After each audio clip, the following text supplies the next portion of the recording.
嗨，大家好，我是丹提。现在我们要去一个大家可能不太知道的地方，因为它是2020年才开幕的，而那时国际旅游早就已经封关了。今天就来带大家逛逛这个位于北海道白老顶，展示爱奴文化之处—— Upoboi 民族共生象征空间。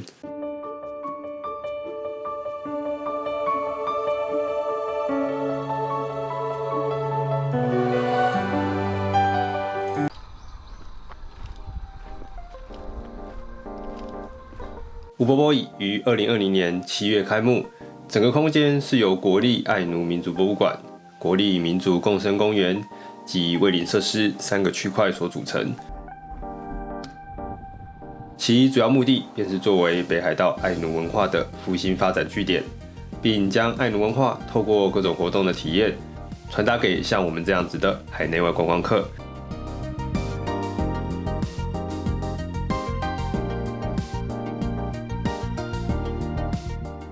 园区内的场馆均以着 Protocol 所建立，所有建筑物在建造时均考量了其高度、形状与位置，最大限度的与自然合而为一，去呈现出爱奴文化与自然融合的丰富性，也象征了共生这个主要的概念。眼前的国立爱奴民族博物馆是要先在网络上预约时段以及抽整理券的。我想，除了防疫的考量之外，应该也是为了管理每个时段最大的入馆人数，来确保观览的体验吧。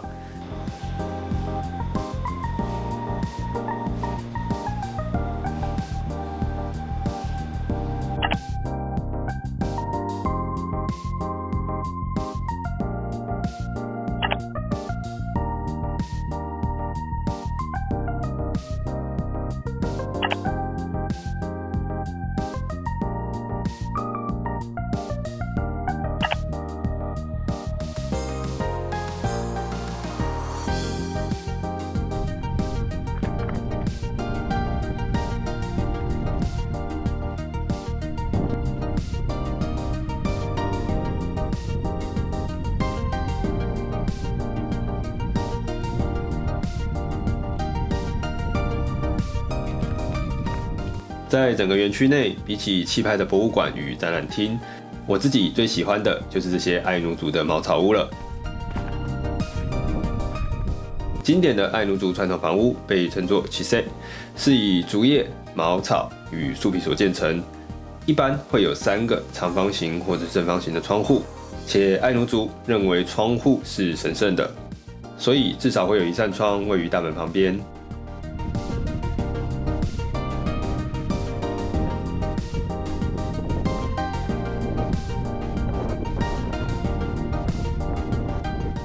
在房屋的入口处会有壁炉，东边则会架着祭坛，用于摆放祭品与进行祭祀仪式。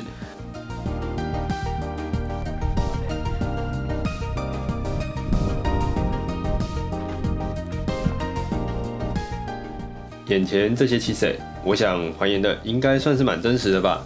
连爱奴族捕鱼后习惯的晾鱼、烘干都一并还原了，用的还是真鱼。所以总计屋内一股鱼香味扑鼻而来，肚子都饿起来了。另外，室内的篝火也是真火，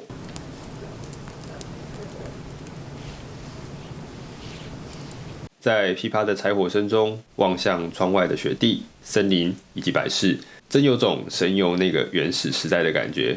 要不是暖气真的是太暖了，绝对会让人产生一种穿越的错觉呢。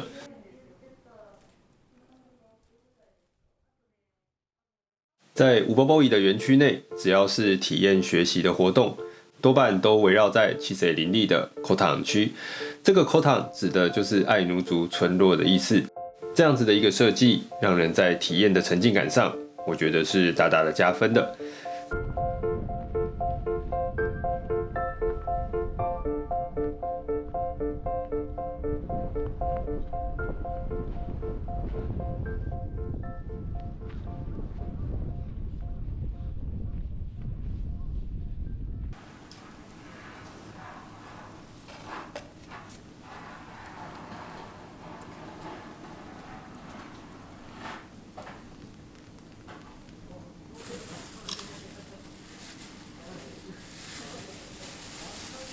楽器にもこう触ってみたり、真ん中の仕掛けグニグニ動かしながらでもね。じゃあパーッと離してください。さっきよりもね、もっとね、いい振動がブーンとね、長く響いてきます。はい、そうですよね。ビヨーンって最初のベンっていう音しかしなくて、次もう少しだけビヨンっていう音に変わって、今度は低くてね、長い振動がビヨーンと続くようになっています。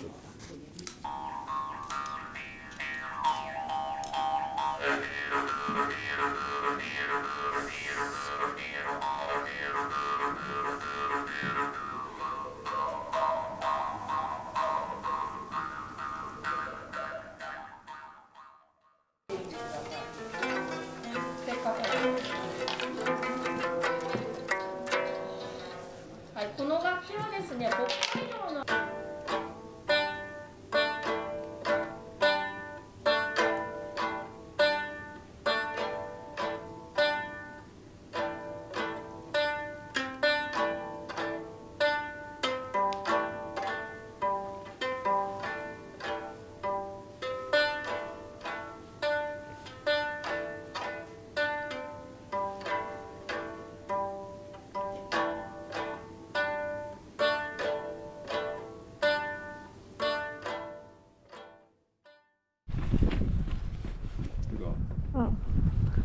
这不就跟那个一样吗？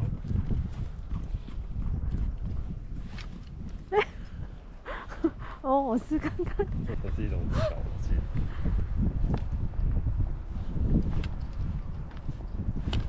哎。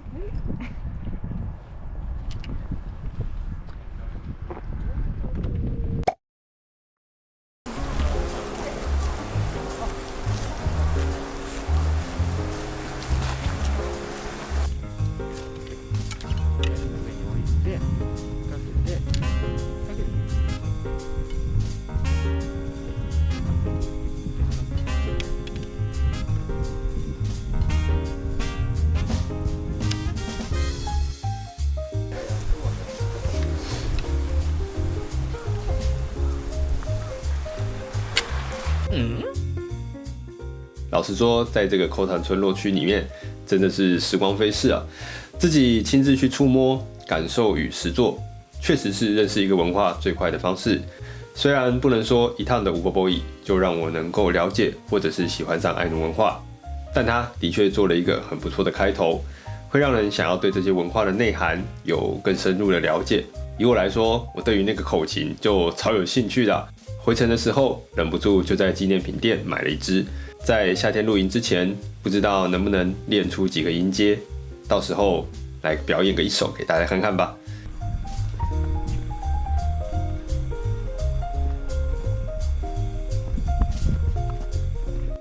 乌波波语园区内的活动非常之多，我觉得一天要全部能够体验到，应该是不太可能的。所以我自己是买了年票啦，之后应该还会来个夏季版本。那大家如果只有一次机会的话，我建议最好在前1-2天就先上它的官网，在官网上对于每个活动的耗时以及表演或体验时段都有详细的标示，从里面选出你比较想要玩的，并做一个时间上的规划。而且园区内也不算小，最好也能做一些路线规划，这样会省下不少折返跑的体力与时间。千万不要像我一样一张白纸的到来，结果现场路线不熟，活动眼花缭乱，还要录影啊，搞到最后在时间上非常的紧张啊。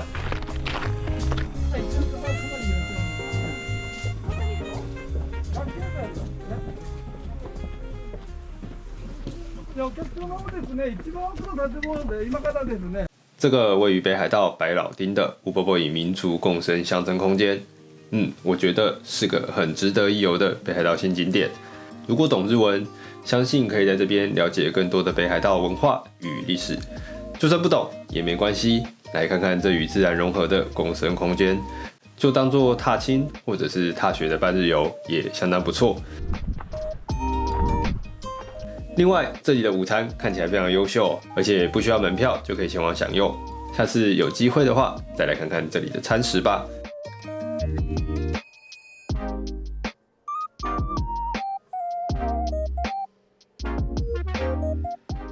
好啦，那今天的影片就到这边了。我是丹提。我发现午后斜阳洒落在半融白雪上的颜色，真的会让人目不转睛啊！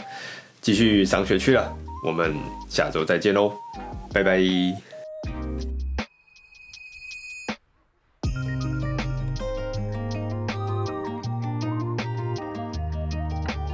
单体频道开启会员了，只要点选订阅旁边的加入按钮，你就能够看到所有的会员福利。